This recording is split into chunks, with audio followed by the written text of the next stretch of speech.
wake that ass up. In the morning. The Breakfast Club. Morning, everybody. It's DJ Envy, Angela Yee, Charlamagne the God. We are the Breakfast Club. We got a special guest in the building. We have Dr. Sanjay Gupta. Welcome. Thanks so much for having me. What an honor. How are A you? book called World War C. What made you do that, sir? Well, you know, I've been following this pandemic for the last almost 2 years now, and just fully immersed in this and realized that there are so many lessons that we've learned, obviously about the virus and the vaccines, but I think a lot about human behavior. You know, I always sort of thought that if something like this were to happen, the world would come together, kind of like if there was an alien invasion one day. That's what we need. Oh, that'll humble the world. An alien invasion. That's what we need. Because that would bring the entire world together. You can't politicize you never that. know. Some people might think it's a conspiracy theory and not believe it. Not when you see it. Aliens. But Some you can't people... politicize it. You know what I mean? I don't know, Charlamagne. I feel like maybe you can politicize anything nowadays. Absolutely. Depends what color they are. If they red or blue, you'd be like, oh, that's a Republican alien. Black Asian. Because you would think a pandemic would bring people together. I mean, the virus was kind of like an alien. It was something that we'd never seen before. It affected all humans. So why wouldn't all humans come together? And we didn't. I mean, you asked the question why I write the book, because 750,000 people have died. And I have 3 teenagers, and I don't want them to think that's normal, that just happens because we could have prevented it, but we didn't prevent it. So, you know, there's lessons to be learned here. And I wanted to say, hey, look, while I'm fully immersed in this, I've been waking up at 4:30 in the morning every day for 2 years, talking to people on the other side of the planet, talking to scientists, talking to psychologists, talking to sociologists, talking to friends of mine, and saying, what the hell just happened here? Yeah. And if it were to happen again, what can we do about it? Can I say something? And I know I hear this a lot. You look so much bigger on TV. Like I'm amazed. That's good, right? You're like fun size. I didn't realize. Oh, gosh. This is a weird Doesn't he look phrase. big on TV? Now, Dr. Sanjay Gupta, I'm so glad you're here because I keep on saying we need an expert in the room to discuss certain things. So they just recently approved the vaccine for children aged 5 to 11. Charlamagne and Envy are both saying they don't want their kids to get vaccinated. Absolutely not. And I'll tell you why. Why not? Because of the fact that the media pushed the fact that kids didn't need the vaccine, or kids couldn't catch COVID, and kids are, you know, their immune systems can fight COVID, and they don't get as sick as adults. Like, it was never a thing for kids for a year and a half. And yet the problem with the media, you start at one chapter and tell us one thing, but then you just turn all the way to the end of the book and say, now you got to get your kids vaccinated 5 to 11. You're like, well, what happened to the entertainment pages? Doc, I look at it differently. I look at it like there's some things you give adults and some things you give kids, right? And you don't give it to kids because their bodies are still growing, their brains are still growing, their arms and ligaments are still growing. Yep. And in my opinion, has this been tested enough to give the kids to see that we have long-lasting effects? I don't know. Adults is a little different. I'm already grown. I'm not grown anymore. But for my kids that are still growing, But what about measles vaccine? That's been tested for years. How many years? Well, has that but been in the tested? beginning, it was given. I wasn't here. No, I know, but people have been receiving this vaccine since it was approved for decades now. Chickenpox vaccine, 25 years. I mean, you know, in order to have long-term studies on something, you'd have to wait long-term, right? So you have a vaccine, would you wait 20 years before you'd start giving it to people? If it's not killing kids like that, like they say, then yes. The same thing with baby powder. People put baby powder in the next door, it was fine for years, and then all of a sudden it gives cancer. Well, here's the thing, what I'm though. saying? Like, how many deaths are you willing to accept? I mean, 700, close to 800 kids have died of this. Is that a lot? 700 kids? Listen, Yeah. this time last year. Compared to 750,000 people that died? Well, if you compare it that way. But let's put it this way. Chickenpox, before the vaccine, how many people... So we really needed a chickenpox vaccine. That was a huge scientific endeavor. How many kids do you think were dying of chickenpox before the vaccine? I agree, but this time last year, the media was literally saying the mortality rate for COVID on kids was very low, so don't worry about it. No, I don't think they were saying don't worry Y'all about it. absolutely were. No, it was much worse for older Adults, people, right. much worse for the elderly, much worse for people with pre-existing conditions. That's true. But can't both things be true at the same time? Yes, but can't y'all also? Sadly, you got to hold people's hand in this generation, right? Do. So it's like you can't go from low mortality rate to kids that don't worry about it to, hey, everybody got to get their kids vaccinated. But then I also feel like kids weren't in school last year at this time. Right. A lot of schools were closed, and now they are, and it's spreading a lot more amongst kids, and they're bringing it home to their families and people who might have conditions. That is another reason I think that it could be of great benefit, is that you could potentially help really bring this pandemic to a close. Because kids can spread this. They can spread this to each other. They can spread it to adults. We're going into the winter months, the cooler months. People are going to be at home. They may be with grandparents. Kids could spread it to people who are vulnerable. So, it's a concern. I think that's a larger sort of a harder issue to make. Like, you want to use kids sort of as this protective barrier for the pandemic. And some parents may say, hey, look, I don't want my kids being used that way. I can understand that as a father myself. But I still come back to this point that you're raising. So, close to 800 children have died. That's 2 jumbo jets full of children died during this pandemic. Is that not of a concern? Of course it is. But once again, the media made it seem like it wasn't that harmful to kids. So now, a year and a half later, you're just all of a sudden saying, hey, everybody got to get their kids vaccinated because now it's a threat to kids.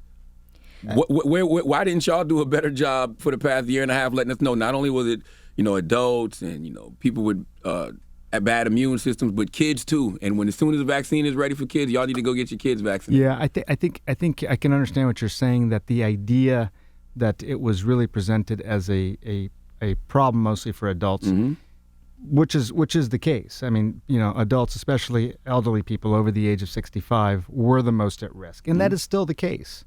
But if I was thinking about my own kids, so my kids are vaccinated. Now my kids are a little bit older; they're teenagers now. But I immediately thought to myself, boy, I really hope they don't get sick. The chances are much lower. But would I be able to justify the fact that they got sick even though a vaccine was available and I chose not to vaccinate them? The risk, I guess the real question ends up being, Charlamagne, what risk are you willing to tolerate?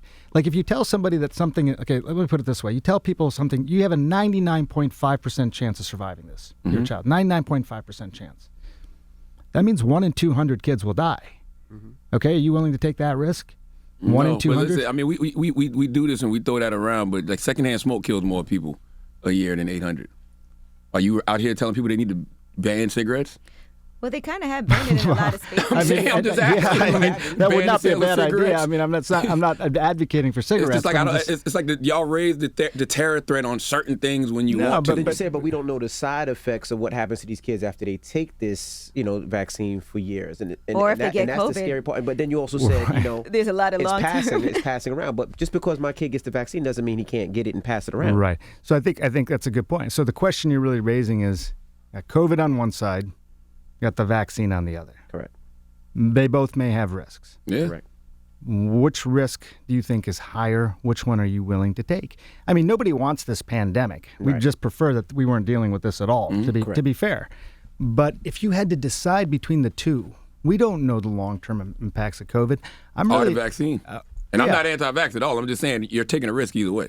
Right. But I think you have to decide which is the bigger risk here. You don't know. In the context of, I think we know. Well, Dr. Sanjay Gupta, can we talk about why people don't trust medical experts? Because there's a lot of people who feel like they know more than medical experts. And you're a medical expert. Clearly, you've been following this, like you said, every single morning for the past 2 years. So when you talk about this, because a lot of people do have a mistrust. Yep. No, I get it. And there's a lot of information out there. And I think it can be really difficult to sort of sort out good information versus bad information. And you put that against the backdrop of the fact that this has been a really scary time. I mean, people don't want to acknowledge, I think, how scary this is. I mean, I deal with this with patients all the time, one-on-one. They come in, I'm a neurosurgeon, but they'll come in with a specific problem, and I'll tell them, here's what you have to do in order to deal with this problem, and they don't want to do that, which I get. It's hard, and you don't want this medical problem in the first place. But it doesn't make it go away. I think part of my job has to be honesty. Just in terms of what I think is the most honest, transparent way to approach something. It's not always what people want to hear, But I mean, I think there has to be a role for that honesty. But if you go on right now and you Google something, you Google vaccines likely to cause death in 5-year-olds, you will find something right now. If you were to 100%. Google it, you'll find something that says, oh yeah, that's what happens. Absolutely. You can get what's called confirmation bias no matter where you look. And that's a real problem, I think, nowadays. It's hard when you have so much information, and I'm a fan of information. I'm a journalist. I think that it's important that people have as much information as possible. But if you have so much, it's difficult to sort out what is good and what is bad information. With that said, why doesn't anybody talk about the fact that this time last year, Democrats were the main people telling folks not to take the vaccine? Like, when will liberal media own up to the fact they are responsible for a lot of people being skeptical? Well, you're right about this. There is always politics involved with things, but it's not always the same politics. I mean, before the pandemic, you may remember there were measles outbreaks that were happening here in New York, in Minnesota, in Southern California. And if you go back and you say, okay, look, who was it that was not vaccinating at that time? It wasn't conservatives as much as it was liberals. It was young liberal parents that were not vaccinating their children. So there's always a politicalization of things. So it's agnostic, I think, to say, hey, look, it's always these people who are anti-science or anti-vax or whatever. That can change, but it doesn't make it right. Yeah, I think the worst thing that happened with this pandemic happened during a presidential election year, because they did politicize it. You had now Vice President Kamala Harris, President Joe Biden, then Governor Cuomo, literally saying, who's going to take this vaccine? Don't trust the CDC and the FDA. Somebody else is going to have to tell us to take this vaccine. And those clips now still get played over and over and over and over. I know. It's tough, Charlamagne. I mean, I feel like sometimes pushing a boulder uphill. I think there's scientists who have been working on these vaccines for a long time. I mean, I can tell you that, when it comes to these side effects, which you rightly raise, what are the long-term effects? What they find is that if there are side effects from vaccines, they almost always occur within the first 7 weeks of receiving a vaccine. Almost always. Because the vaccines, actually, you have to keep on getting vaccinated, right, every year? Or how is that working? Because it's not like a vaccine is permanent. Yeah, I mean, some are. Some you take your first shot and then you take your booster shots and then that's it. Or it's every 10 years, like with tetanus or something like that. Hepatitis, may be more lifelong. So it depends. Flu shots are different. That's something that people take every year. So for COVID, you made a great point just now that I want you to reiterate. You said side effects happen in the first 7 weeks. Yeah, so that's why when you look at these safety studies, they basically say, hey, look, we want to follow these patients in the trials for at least 2 months, okay? Because we know that the vast majority of side effects occur within the first 42 days, first 7 weeks. Okay. So that's when you now say, okay, we feel comfortable with the safety data to say we didn't see significant side effects after that. We are willing to go ahead and authorize that. That's what happened last year, by the way. You may remember this back and forth that was going on where the president said, go ahead and just get this thing out there. This was in October of last year, early November of last year, right before the election. And the FDA came back and said, hey, look, this is how we've done things forever. We're going to wait for the safety data. We're not going to rush that part of things. And that I think was a great decision by the FDA. People said, hey, the FDA is now politicizing this. They're waiting too long. They're not going to authorize this until after the election. Well, the issue was that the safety data wasn't coming back until after the election. And they felt comfortable with that decision. And by the way, we've had some 6 billion of these shots now given out around the world. 6 billion. I mean, what else has data like that around the world? 6 billion things. Statin drugs. So if there was adverse side effects, y'all would know by now. Yes, that's the thing. And they were finding things that were really, really rare. Like I'm talking 1 in 100,000, 1 in a million sort of things they were finding. Like the Johnson & Johnson. Correct. That was the big thing, the blood clots. That, people said, hey, look, this is an example of vaccines having really bad effects. Fair enough. But it's also an example of finding something that is really rare, which means that your surveillance systems, the antennas are raised really high and they're finding things that are otherwise hard to find. I thought that was an example of how the system should work. They halted the trial for Johnson & Johnson. They said, let's figure this out. And then once they realized that the trials could continue, they went on. That's interesting because in your book you talk about people who weigh out risk, right? Yes. And so you weigh out the risk of, okay, what are my chances of getting COVID if I'm not vaccinated? But then you might also look at the percentage of chance that you might potentially have some side effects from a vaccination. So if you're the type of person that weighs out those risks, what do you do? Yeah, I mean, I think it's really good to be thoughtful about these things. Mm-hmm. I mean, don't get me wrong. I think there is a difference between being reluctant or hesitant and thoughtful. But that's exactly what you should do. I mean, if there's plenty of this data available, if people want to go research it for themselves and understand what are the risks of these things, then that data is available. But I think, again, in a situation like this, what are you really weighing the risks against? You're weighing the risk of getting COVID and the possibility of illness, which I realize is lower for children, but the possibility of long COVID. Death.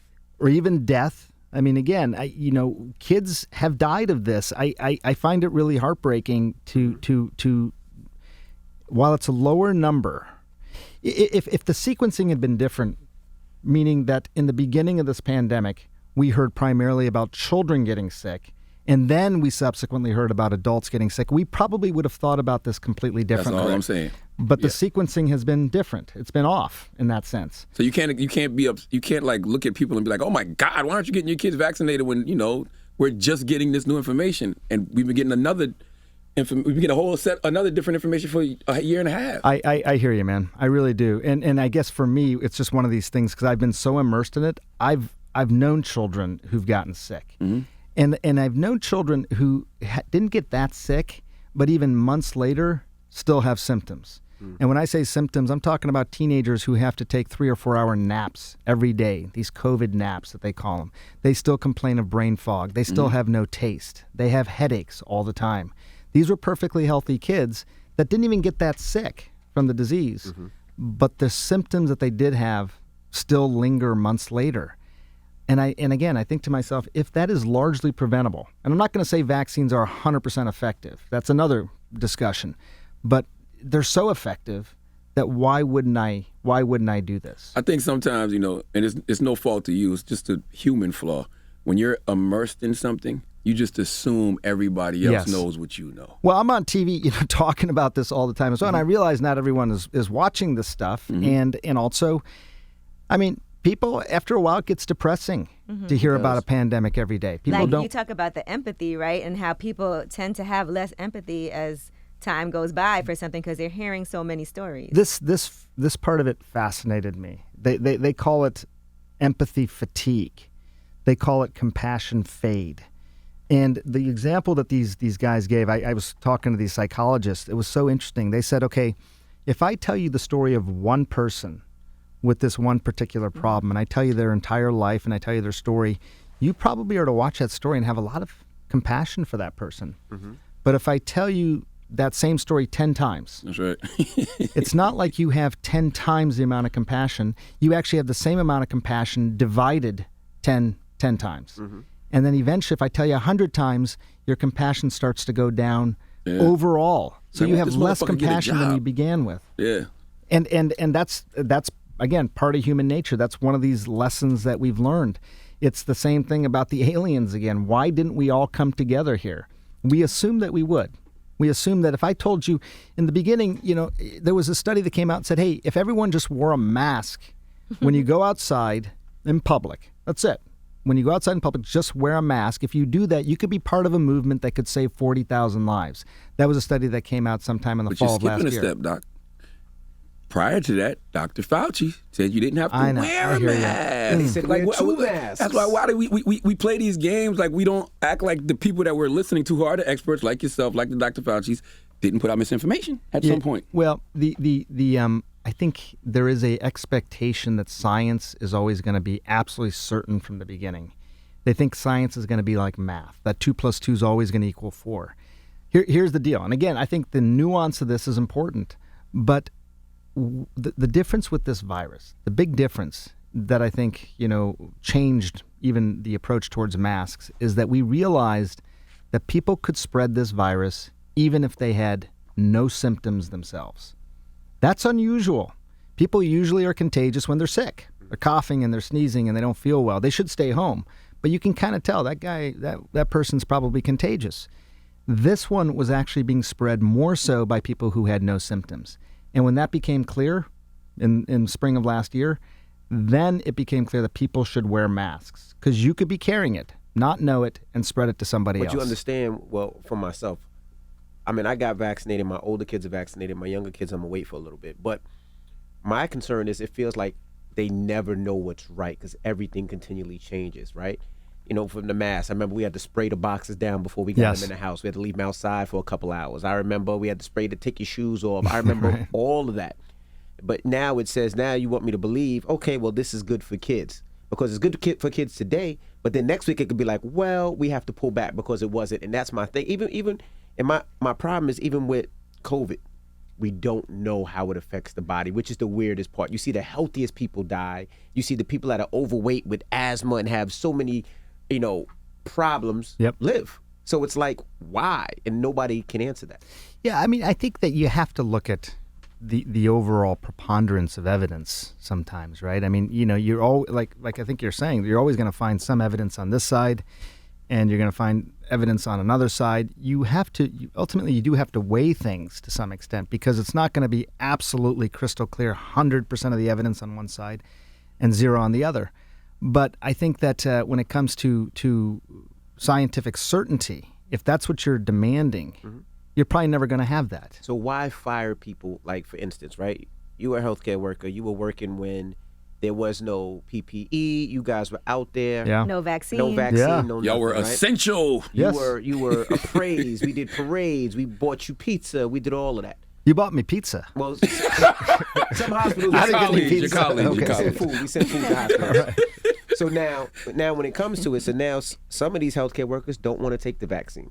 They don't. Maybe they feel the same way that I feel. They just don't know. Yeah. So now we fire them, the same ones that were our heroes and working with no vaccine. And when nobody was there, they were there.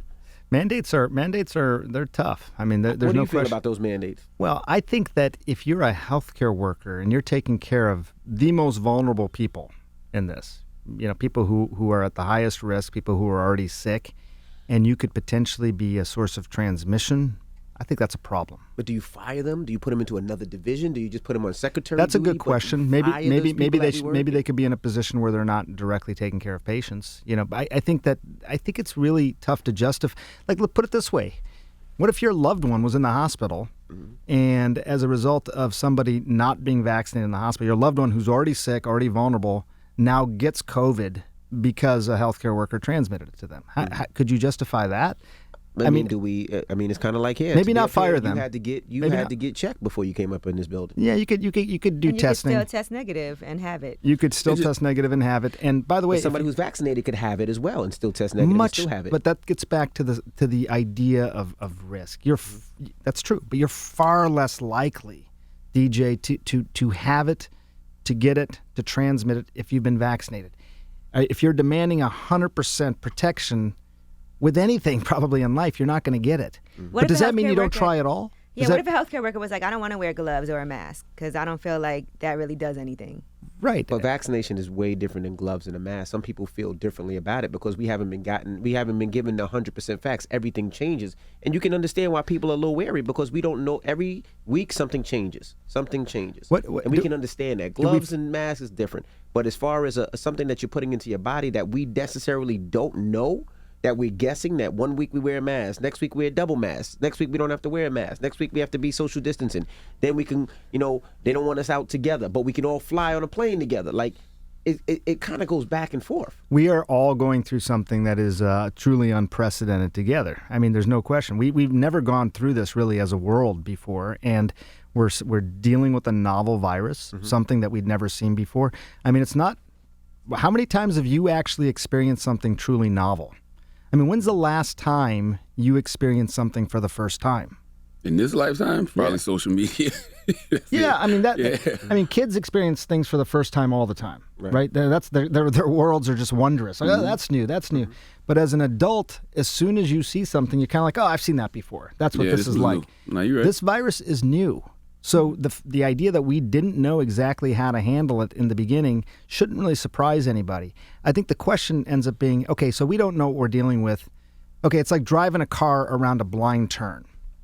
Are you gonna you're gonna pump the brakes a little bit, or are you gonna accelerate around the turn? Doctor, if more people would have said that early on, even the experts, I guarantee you'd be seeing a different response from the American public. Like, yo, we don't know what this is. But I feel like I think experts that's a good also lesson. I'm serious. But don't you It's a feel really like good lesson. experts also didn't know? Because I'm sure you were getting new evidence and then realizing different things. I think absolutely. You know, and I think one of the big ones was this idea that this virus would spread asymptomatically, these silent carriers of the virus. I think, you know, even if you go back and you say, okay, we're going to screen people coming into airports, right? They were screening them for symptoms, taking their temperature and stuff like that. They thought that made total sense. This was going to behave like other viruses. Those screenings probably didn't make a darn bit of difference because there were a lot of people coming in carrying the virus. They didn't know. We didn't know because they didn't have any symptoms, and then they were spreading it. That was a new piece of information that really changed the entire dynamic, I think, you know, early in the course of the pandemic. What about the variants? How much has that changed the course? I think when the Delta variant sort of started to spread really in India first and then in other places around the world, that changed things a lot because we thought in many ways going into the summer of last year that the numbers were going to go down and they were going to stay down. Mm-hmm. Typically, you know, viruses don't spread as well when it gets hotter and more humid outside. But then Delta, and all of a sudden things started happening again. Numbers started going up.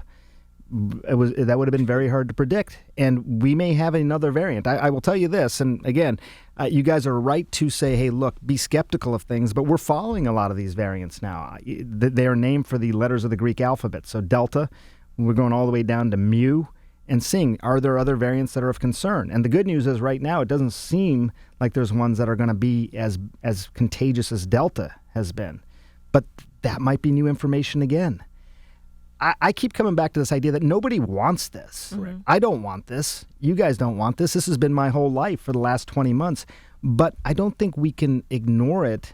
And I think we do have to decide at some point who to trust. How come we didn't see it coming? Like, I feel like this is something like we have all these scientists. We spend kinda all this did, though. money. Did we see this coming? Kinda Did we know did. COVID was going to come? Did they, you know, did we know? I think that people have predicted a pandemic for some time. I mean, I think most people thought it'd be another flu pandemic. I mean, it's interesting because people even thought maybe this was like a 50-year cycle. 1918, 1919, there was one. There was another one, 1968, 1969. And people said, well, what's 50 years after that? 2019. So there was people already thinking that, hey, maybe another pandemic is coming. I don't think they knew that it was going to be a coronavirus. And is it man-made? Was this made? Or I don't think so. I don't think so. I think the vast majority of these pathogens jump from animals to humans. That's what we've seen, 70, 80% of the time. I mean, but when you see something kind of escape from a laboratory and the disease is named after the laboratory it escaped from, I mean, it's kind of hard to say it's not It's not man-made. named after the, what do you mean? Isn't it the Wuhan respiratory? It's called COVID, yeah. But The it's Wuhan respiratory Wuhan's a place, laboratory? though. Wuhan Institute of Virology. No, it is. I did a whole documentary about this, and I think, again, we should ask questions about this. It is very suspicious that the very place where this virus originated is also the home of a big institute of virology. I don't think that changes the fact that most of these viruses typically jump from animals to humans. The question has been, had they already found this virus and they were studying it in the lab and then it escaped, leaked from the lab, as you say? I think that's still something that people think is a possibility. The real concern here, and this is a real problem, I think, going forward in terms of lessons learned, is that we really don't have any vision on what really happened in China.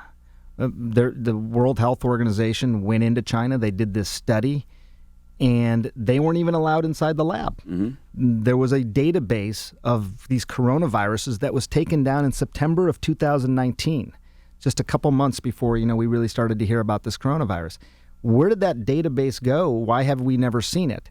Were there lab workers who got sick? Have we been able to investigate what happened to them? And the answer to all those questions is no. And I think that it's kind of like dealing with my teenage kids. They're not telling me the truth on something. Does that mean they're guilty of everything? I don't know. I mean, I think It means they're hiding something. They're we were hiding both teenagers something. once. we know they're hiding something. they're hiding something, but I don't know that I'm ready to say that they're guilty of everything. Got you. They're hiding something, but I think we have to be careful here. But I think it's important because if we're serious about preventing this from happening again, which I think we can do, by the way, that's the most inspiring thing I learned over the last 2 years, is that what happened over the past 2 years, leaving aside all these very important issues that we're talking about in terms of moving forward, what happened over the last 2 years does not need to happen again. We have it within our capabilities to essentially make our world pandemic proof, and we need to do that.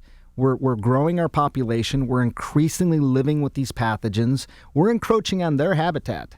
These viruses, they've been here longer than us. And as our population expands and we get into their habitat, these jumps from animals to humans are going to happen more and more.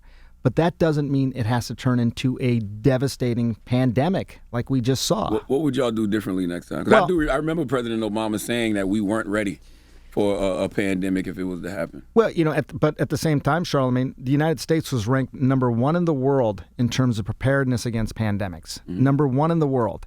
And despite that, we're 4% of the world's population. We had 25% of the world's cases. So we blew it in this regard. There's lots of things that we could do different, but the one thing that I would say that I came to the conclusion of is that I think we almost have to treat this more like we treat Department of Defense rather than we treat weather. Like, I think when we think about viruses, we think, oh, this is like a hurricane. Nothing you can do about it. Just shelter in place, let the hurricane pass, and then survey the damage afterward. It doesn't have to be that way. With defense, we basically say, okay, we're spending a ton of money on defense every year for potential threats. And those threats may never come, and people will say, well, you wasted a lot of money. Well, no, we didn't waste money because we had the peace of mind that we're constantly looking for these threats. I think we have to treat potential pandemics the same way. What does that do? It makes us very proactive. We're finding those jumps as soon as they happen. We're working on universal vaccines. We're funding all the laboratory work. But also, we don't have to litigate every decision afterwards. Should kids get the vaccine? Should we wear masks? These things just go into place automatically because they're now part of how we do things as a country. We have 17 aircraft carriers in the United States. Do we need 17 aircraft carriers? I don't know.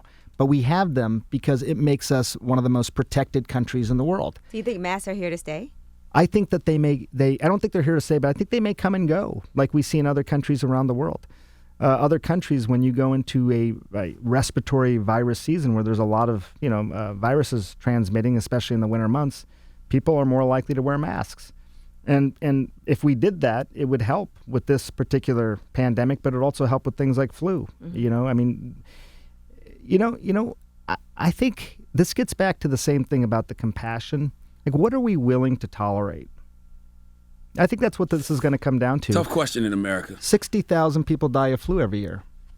We don't have to have 60,000 people die of flu. Yeah, we don't have to have all these people die of cigarettes. We don't have to have all these people die of poverty. We don't have to have all these people die of police brutality. Like, America's, like, that's a tough question to ask America. What are we willing to tolerate? Clearly a lot. It's a sad state of affairs. Very man. sad. I'm an optimistic guy. I'm black. I may be. I would love to have that optimism. I listen to Sounds of Blackness for optimism. I hear you. But does that get better, Charlamagne? I don't know. It was until like over the past 4 or 5 years. I really think disinformation is going to really like be the death of us in a lot of ways. I really think social media is that dangerous because of situations like this. Because when there are matters of life or death, this pandemic was, what is the objective?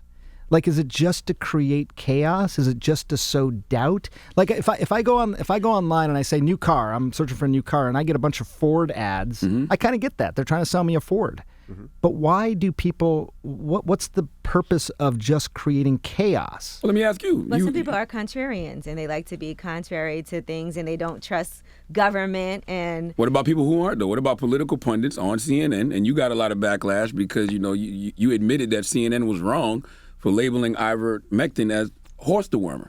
Well, look, again, this is one of those nuanced sort of things. And I do think one of the ways to move forward is to actually allow nuanced conversations. The situation there, mm-hmm. and I think a lot of people know this, is that there was this belief that ivermectin was a medication that could treat COVID. There was no evidence to support that, but all of a sudden there were a lot of people out there wanting ivermectin. Their doctors were not prescribing it for them because it was not approved or authorized for that. So what did people do? They went and received the veterinary formulations of this. So they were taking veterinary medications potentially to try and treat something that had no evidence at all. So that's why it got labeled a horse dewormer. That wasn't made up out of whole cloth. So why did you say they were wrong? Because there is another form of... I didn't say they were wrong. What I said... So I was talking to Joe Rogan. Joe Rogan. Salute to Joe. Who I think is a very smart guy, by the way, and a very thoughtful guy. And the reason I wanted to talk to him is because I think that even if I didn't necessarily agree with what he thought, I was curious how he thought. That's part of moving forward. But the reason that in Joe's case, he got the prescription from a doctor. So he wasn't taking the veterinary form of the medication. He was didn't taking order it online. He got it from a doctor. He had a prescription. He got it from a doctor. There are human formulations of this. Again, there's no evidence that it works for COVID, which I think is the most important point in all this. But what he was taking was a human form of the pill. So that weren't most people though? Maybe that's what I took from it. I think a lot of people were, because doctors generally were not prescribing this. You could find some who would, but most doctors were not prescribing this. There were people who were going and getting the veterinary form of the medication. That was a concern. It was such a big concern that the FDA put out an alert saying, and it was kind of this very unusual sort of language for the FDA. They said, hey, you're not a horse, you're not a cow, stop taking this stuff. And how often do you hear that sort of thing from a government agency? So that's the backstory. What I said to Joe, and I think is correct, is that Joe was not taking that form of the medication. He was taking the human form of the medication. But it doesn't change two important facts: that there were people out there who were potentially putting themselves at risk by taking a veterinary form of the medication. And two, most importantly, there's no evidence that it works for COVID. So, So when you say no evidence that it works for COVID, you mean the one for animals or the one for humans? Either one. Either one. Okay, so I think no one should take the animal one, just to be clear. No human should. But there's no evidence that the human form of the medication is a well-known medication and is very good at treating parasites, especially a disease known as river blindness, and it's been very effective for that. But just like we saw with hydroxychloroquine early on, there was no evidence that hydroxychloroquine worked. It took time to prove that, and seeing the same thing with ivermectin.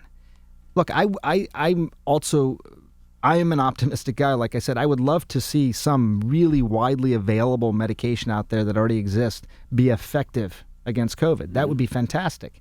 We just haven't had that yet. There's been a couple things that are studied that show some promise, but ivermectin wasn't one of them. That was the discussion. But you can see where the news has a misstep, right? Because Joe Rogan says that, and then the news says he's wrong. He's taking horse dewormer, but they know the nuance to it. So why not explain the nuance to the people as well? Because two things can be true. Yes. Well, look, I tried to do that. I had a 3-hour conversation with him about it, and even after a 3-hour conversation, people will still take their little clips and make it what it is, and that's fine. When I went on that podcast, I knew that I would get beat up. Right. I knew that I would. For sure. But I don't think we can just stay in our safe spaces if you're going to be serious about trying to have these conversations. I can just talk to the same people over and over again who largely agree with me.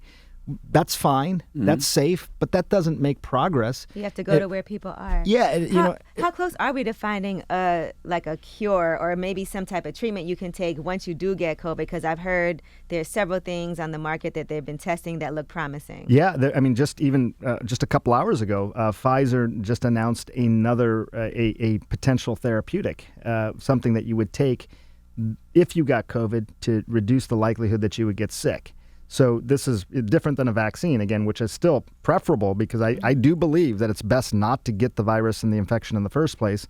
But there's two things now out there. Pfizer just announced this today, and Merck has something as well. It's available for people? Yeah, Merck's pill or something, right? Merck's already out. The Pfizer one has, the data just came out today. They're going to be, FDA's reviewing it. And they say maybe by the end of the year. So what's the Merck pill? What is the Merck pill that they've been saying? It's called molnupiravir. It's an antiviral.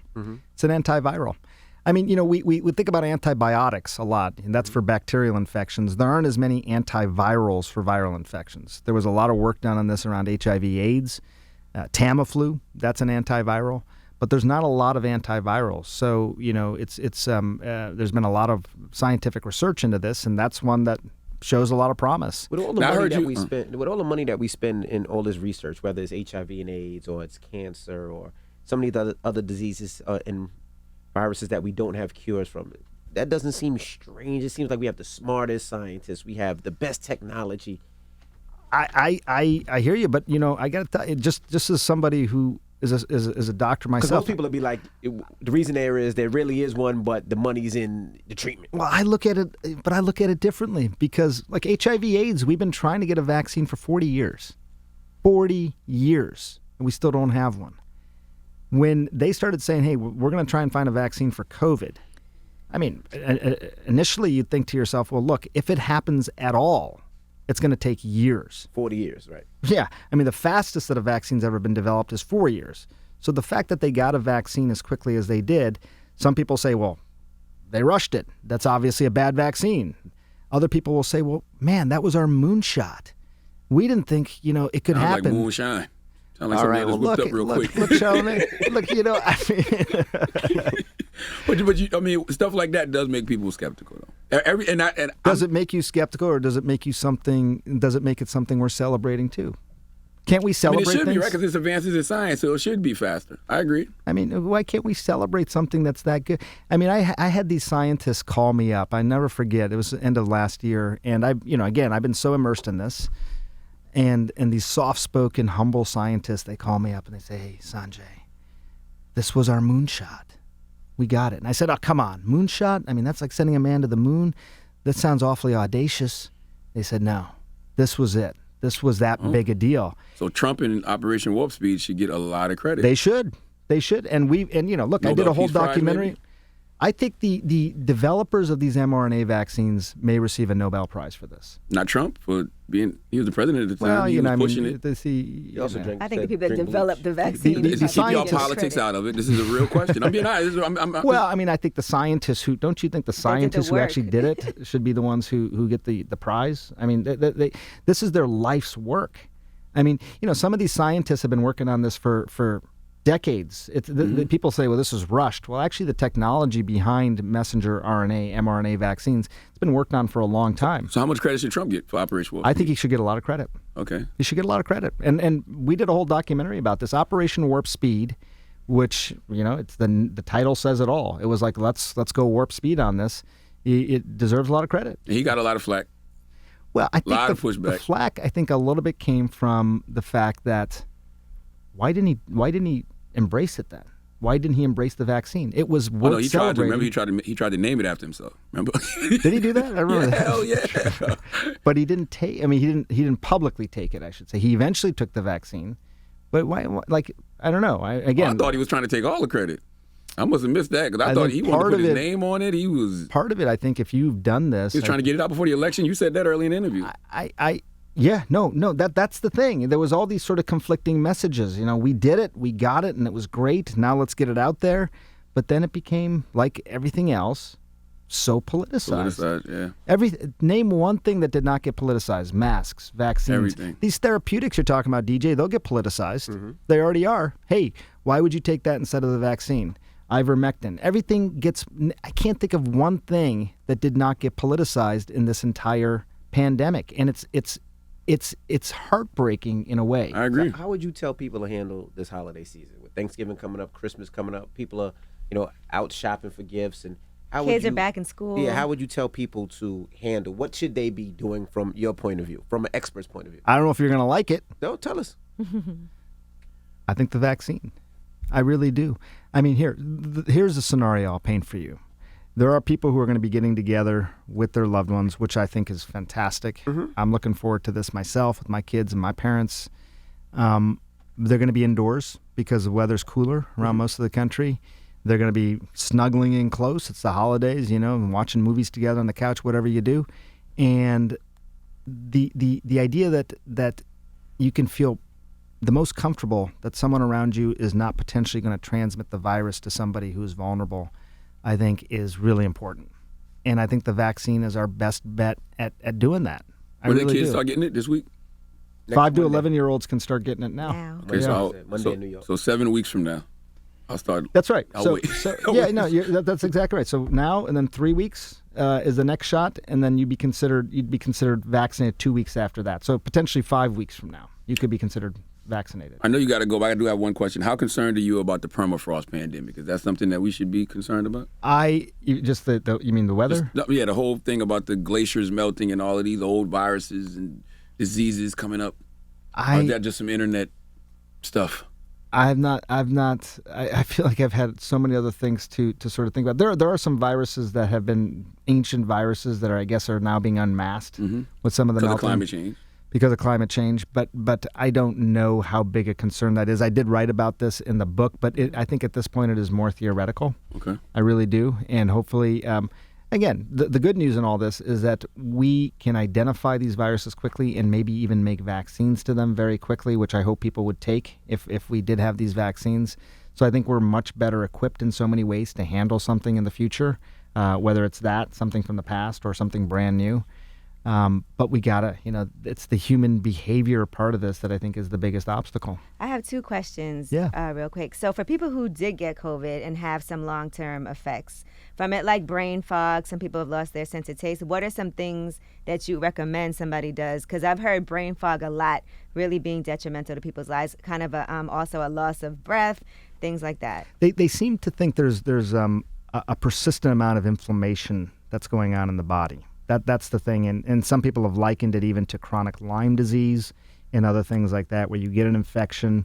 The infection itself seems to have cleared. There's no evidence that the virus is still there, but the people have these lingering inflammatory symptoms. So a lot of the treatments seem to be focused on reducing that inflammation. It's almost like treating autoimmune disease in a way. That's what some of these investigators, including investigators here in New York, who treated some of the first patients with long COVID in the country. That's what they've really been focused on. So, we are learning. I think one piece of good news that came about just over the past few weeks is that there does seem to be a time period where most people who do develop long COVID do seem to have those symptoms resolve. 6 months, 9 months, it can be a long time, but it doesn't seem to be something that is necessarily lifelong, as was the worry in the early days. And the other thing I wanted to ask, I've heard a lot of people compare what happened with this pandemic to when Obama was in office and the swine flu was here. And so I want you to just address that and what the difference was with swine flu and with COVID. Well, I think the biggest difference, swine flu was a very, very contagious virus as well. I mean, 60 million people, they think, within the first year in the United States became infected. This is back in 2009. 12,000 people dead, over 12,000 people dead. 12,000 people died, exactly. The big difference, though, was the mortality rate. I mean, 12,000 people versus 750,000. I think 12,000 is a lot. I do think 12,000 is a lot. A million jumbo jets filled with people. Yeah, no, I do think it's a lot. And that's why it was a huge concern back then. And that's why we went through the same thing in terms of trying to find the vaccine and all that.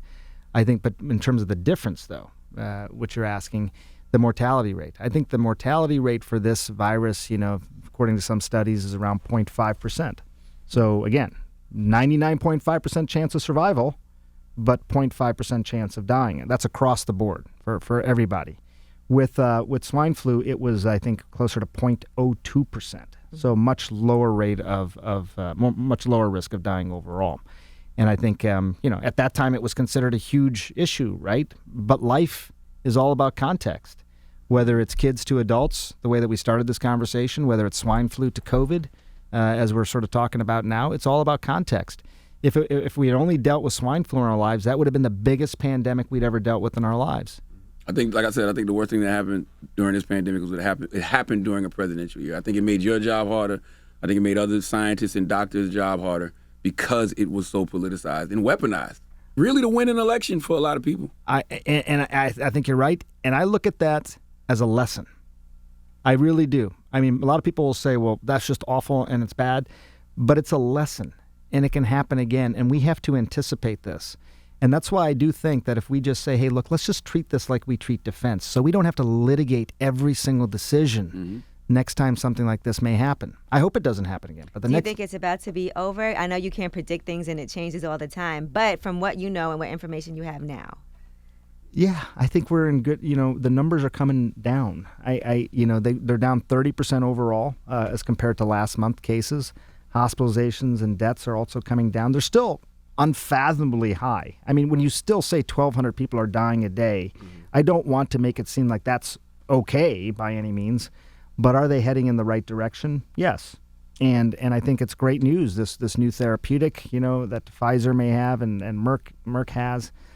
I hope people get vaccinated because I do think it's our best bet against finally just ending this thing or at least controlling it. I don't think it's ever going to go away completely, but I do feel like we could eventually just get our arms and hands around this thing where we think of it more like we think of flu.